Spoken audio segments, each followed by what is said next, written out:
আচ্ছা ভাবুন তো, আজকে আপনার ঘরে যে মানুষটি আপনার নুন খাচ্ছে এবং পরম যত্নে আপনার আশ্রয়ে বড় হচ্ছে, ঠিক 4 দিন পর মাঝরাতে সেই মানুষটি যদি আপনাকে শেষ করার পরিকল্পনা করে, তাহলে কেমন লাগবে আপনার? 1757 সালের 2 জুলাই ঠিক এই চরম ধোঁকাটাই ঘটেছিল বাংলার শেষ স্বাধীন নবাব সিরাজউদ্দৌলার সাথে। কিন্তু অবাক করা বিষয় কি জানেন? পলাশির যুদ্ধে নবাব হেরেছিলেন রবার্ট ক্লাইভের কাছে মির্জাফরের বিশ্বাসঘাতকতায়।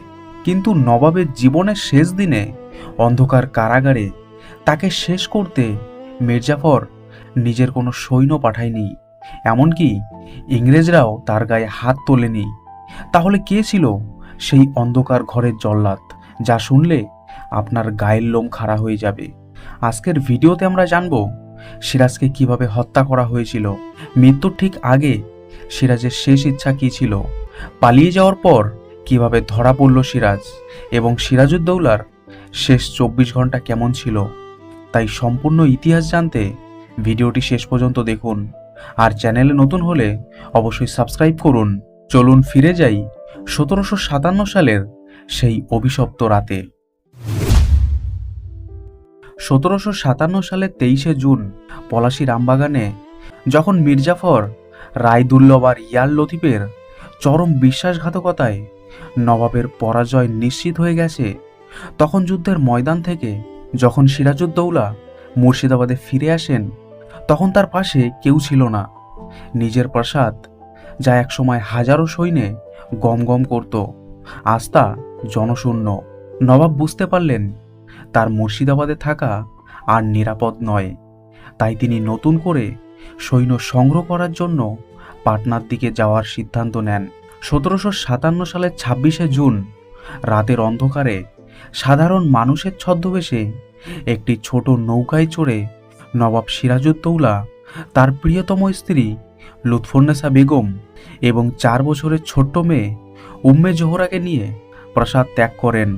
নবাবের লক্ষ্য ছিল ভগবানগোলা হয়ে রাজমহলে পৌঁছানো, সেখান থেকে ফরাসি সেনাপতি লয়ের সাহায্য নিয়ে পুনরায় বাংলা উদ্ধার করা। কিন্তু নিয়তি তার জন্য অন্য কিছু লিখে রেখেছিল। টানা কয়েকদিন নৌকা চলার পর নবাবের পরিবার ক্ষুধার্ত ও ক্লান্ত হয়ে পড়েন। 1757 সালের 30শে জুন যখন নবাবের নৌকো রাজমহলের কাছে পৌঁছালো, সেখানে নদীর পাড়ে একটি পুরনো মসজিদ ছিল। নবাব ভাবলেন সেখানে কিছুক্ষণ বিশ্রাম নেবেন এবং ক্ষুধার্ত মেয়েটির জন্য কিছু খাবারের ব্যবস্থা করবেন। নবাব ছদ্মবেশে থাকলেও তার পায়ের দামি নাগরা জুতো জোড়া তিনি বদলাতে ভুলে গিয়েছিলেন। আর এই ছোট্ট ভুলটি ডেকে আনলো চরম বিপর্যয়। সেই রাজমহলেই বাস করত দানাশাহ নামের এক ফকির। এই দানাশাহ কে ছিল জানেন? বলা হয় অতীতে কোনো এক অপরাধের কারণে নবাব সিরাজউদ্দৌলা এই দানাশাহর কান ও নাক কেটে দেওয়ার শাস্তি দিয়েছিলেন। তাই প্রতিশোধের আগুনে জ্বলতে থাকা দানাশাহ নবাবকে চিনে ফেলেন। সে বুঝতে পারল এটাই প্রতিশোধ নেওয়ার সেরা সময়। সে গোপনে রাজমহলের ফৌজদার এবং মির্জাফরের জামাই মীর কাসিমকে খবর পাঠায়। মাত্র কয়েক মিনিটের মধ্যে মীর কাসিমের সৈন্যরা এসে চারিদিক থেকে ঘিরে ফেলে নবাবের নৌকো। বাংলার শেষ স্বাধীন নবাব নিজের পরিবার সহ বন্দী হন। 1757 সালের 2 জুলাই সকালবেলা বন্দী নবাবকে সাধারণ কয়েদির মতো শিকল পরিয়ে মুর্শিদাবাদে আনা হলো। যে নবাব কয়েকদিন আগেও এই শহরের রাজপথে হাতির পিঠে চড়ে চলতেন, তাকে আজ দেখতে রাস্তার দুপাশে ভিড় জমে গেছে। কিন্তু মির্জাফরের ভয়ে কেউ একটা শব্দ করার সাহস পেল না।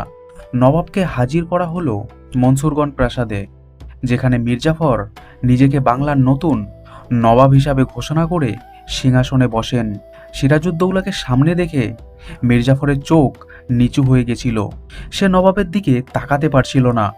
সিরাজউদ্দৌলা মির্জাফরের হাত ধরে কেঁদে ফেললেন এবং তিনি বললেন, মীর চাচা, আমার সব রাজ্য তুমি নাও, আমাকে শুধু বাংলার যে কোনো একটা কোণায় বেঁচে থাকার অনুমতি দাও। আমি আর কখনো রাজনীতিতে আসব না। মির্জাফর দ্বিধায় ছিলেন। সে জানত সিরাজউদ্দৌলা বেঁচে থাকলে বাংলার মানুষ যে কোনো সময়ে মীরজাফরের বিরুদ্ধে বিদ্রোহ করতে পারে। তাই সে দরবারের বাকি সদস্যদের মতামত চাইল। রায়দুর্লভ এবং অন্যান্য বিশ্বাসঘাতকরা একসুরে বলল, নবাবকে বাঁচিয়ে রাখা মানে সাপের মুখে চুমু খাওয়া। মীরজাফর তখন একটি কুটিল চাল চালল। সে সরাসরি হত্যার আদেশ না দিয়ে নবাবকে বন্দি রাখার নির্দেশ দিয়ে দরবার ভঙ্গ করল। কিন্তু সে মনে মনে তার কুখ্যাত পুত্র মিরনের উপর এই কাজের দায়িত্ব ছেড়ে দিল।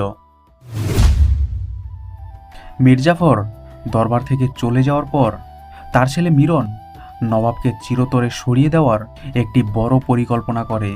কিন্তু কে এই মিরন? ইতিহাস মিরনকে চেনে এক পরম নিষ্ঠুর, লোভী এবং পিশাচ প্রকৃতির মানুষ হিসাবে, যার হৃদয়ে দয়া বলে কিছু ছিল না। মিরন জানত সিরাজউদ্দৌলা যতদিন বেঁচে থাকবেন ততদিন মীরজাফরের এই নতুন সিংহাসন এক মুহূর্তের জন্য নিরাপদ নয়। বাংলার সাধারণ মানুষ যে কোনো সময়ে এই পুতুল সরকারের বিরুদ্ধে বিদ্রোহ ঘোষণা করতে পারে।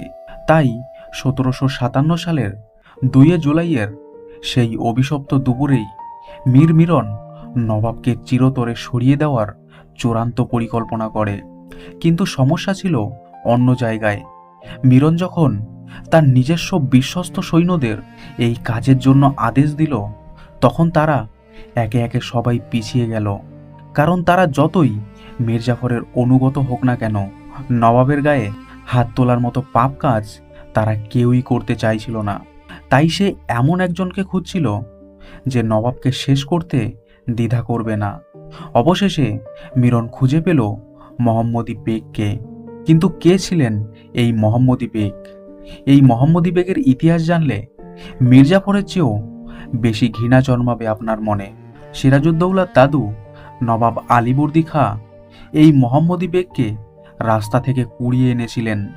তাকে নিজের সন্তানের মতো বড় করেছিলেন, কারণ তার নিজের কোনো পুত্র সন্তান ছিল না। সিরাজউদ্দৌলার মা আমিনা বেগম তাকে নিজের হাতে খাইয়েছেন, নিজের আপন ভাইয়ের মতো লালন পালন করেছেন। আলীবর্দী খাঁ এই মোহাম্মদী বেগের বিয়েতে বিপুল অর্থ খরচ করেছিলেন। অর্থাৎ নবাব পরিবারের নুন খেয়ে বড় হয়েছিলেন এই মোহাম্মদী বেগ। কিন্তু মিরন যখন তাকে মোটা অঙ্কের টাকা আর বড় পদের লোভ দেখালো, তখন মোহাম্মদী বেগ তার সমস্ত উপকারের কথা ভুলে গিয়ে সে নবাবকে নিজের হাতে শেষ করতে রাজি হলো। এবার আসি 1757 সালের 2 জুলাইয়ের সেই চূড়ান্ত এবং অভিশপ্ত মুহূর্তে। জাফরগঞ্জের সেই অন্ধকার কুঠুরিতে মোহাম্মদী বেগ যখন প্রবেশ করল, নবাব তখন স্তব্ধ হয়ে গেলেন। তিনি তার সামনে দাঁড়িয়ে থাকা মানুষটিকে দেখে নিজের চোখকে বিশ্বাস করতে পারছিলেন না। নবাব অত্যন্ত আবেগভরা কণ্ঠে বললেন, মোহাম্মদী বেগ, তুমি এখানে? যে পরিবার তোমাকে শৈশব থেকে নিজের সন্তানের মতো বড় করলো, আজ তুমি তাদেরই অবসান ঘটাতে এসেছো? মোহাম্মদী বেগের মুখে কোনো কথা ছিল না, তার চোখ ছিল পাথরের মতো শীতল। নবাব বুঝে গেলেন এই পৃথিবী থেকে তার বিদায়ের সময় চলে এসেছে। তিনি আর কোনো অনুনয় বিনয় করলেন না, তিনি শুধু একটি শেষ ইচ্ছা প্রকাশ করলেন। নবাব বললেন, আমাকে শুধু একটু পানি দাও, আমি স্রষ্টার দরবারে শেষবারের মতো 2 রাকাত নামাজ আদায় করতে চাই। কিন্তু ইতিহাসের সেই নির্মম মুহূর্তে তাকে সেই প্রার্থনার সময়টুকু দেওয়া হয়নি। নবাব যখন বুঝতে পারলেন আর কোনো উপায় নেই, তিনি নতজানু হয়ে বসলেন এবং সৃষ্টিকর্তার উদ্দেশ্যে বললেন, হে খোদা, আমার ভুল ত্রুটি হলে ক্ষমা করো, আর আমার সাথে হওয়া এই চরম অন্যায়ের বিচার তুমিই করিও। ঠিক সেই মুহূর্তে অন্ধকার কুঠিরির মশালটি হঠাৎ নিভে গেল। চিরতরে স্তব্ধ হয়ে গেল বাংলার শেষ স্বাধীন নবাবের কণ্ঠস্বর। মাত্র 24 বছর বয়সে চরম বিশ্বাসঘাতকতার শিকার হয়ে ইতিহাসের পাতা থেকে বিদায় নিলেন মির্জা মোহাম্মদ সিরাজউদ্দৌলা। আর সেই সাথে খোশবাগের অন্ধকারের মতো নিভে গেল বাংলার স্বাধীনতার শেষ সূর্য।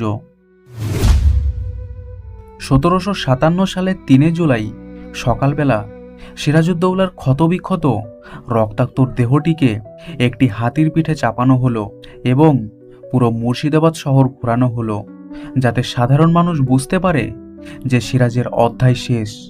লুৎফুন্নেসা বেগম যখন প্রাসাদের জানলা দিয়ে তার স্বামীর সেই বীভৎস মৃতদেহটি হাতির পিঠে দেখতে পেলেন, তার বুক ফাটা আর্তনাদে মুর্শিদাবাদের আকাশ বাতাস ভারী হয়ে উঠেছিল। তিনি ঘর থেকে ছুটে বেরিয়ে আসতে চেয়েছিলেন, কিন্তু মির্জাফরের সৈন্যরা তাকে আটকে দেয়। নবাবের দেহটি নিয়ে যাওয়া হলো খোশবাগে, যেখানে তার দাদু আলীবর্দী খাঁর কবর ছিল। সেখানে অত্যন্ত গোপনে বাংলার শেষ স্বাধীন নবাবকে দাফন করা হলো। ইতিহাস বড়ই অদ্ভুত। যারা নবাবের সাথে বিশ্বাসঘাতকতা করেছিল তাদের কারোরই শেষ রক্ষা হয়নি। মির্জাফর কুষ্ঠরোগে আক্রান্ত হয়ে অত্যন্ত বেদনাদায়কভাবে মৃত্যুবরণ করেছিল। মিরন, যে নবাবকে হত্যার মূল চক্রান্তকারী ছিল, সে মাঠের মধ্যে বজ্রপাতে মারা গিয়েছিল। আর মোহাম্মদী বেগ, লোকমুখে শোনা যায়, সে পরবর্তীতে পাগল হয়ে যায় এবং এক কুয়োতে ঝাঁপ দিয়ে আত্মহত্যা করে। আজ নবাব সিরাজউদ্দৌলা আমাদের মাঝে নেই। তার অনেক ভুল ত্রুটি হয়তো ছিল। তিনি হয়তো একজন দক্ষ যুদ্ধনেতা হতে পারেননি, কিন্তু তিনি কখনো নিজের মাতৃভূমিকে ইংরেজদের কাছে বিক্রি করে দেননি। তাই তো আজও 250 বছর পরেও মির্জাফরের নাম শুনলে মানুষ থুতু ফেলে, আর সিরাজউদ্দৌলার শেষ দিনগুলোর কথা শুনলে আজও প্রতিটি বাঙালির চোখে জল আসে। সেদিন যদি দানা শাহ সিরাজকে না ধরিয়ে দিতেন, তাহলে আজ আমরা হয়তো অন্য এক ইতিহাস পড়তাম। এই বিষয়ে আপনার মতামত কি? ভিডিওটি ভালো লাগলে লাইক করুন, আর চ্যানেলে নতুন হলে অবশ্যই সাবস্ক্রাইব করে রাখুন। দেখা হবে পরবর্তী ভিডিওতে। ততক্ষণ ভালো থাকুন, সুস্থ থাকুন এবং দেখতে থাকুন রহস্যপথের অন্য ভিডিওগুলোকে। ধন্যবাদ।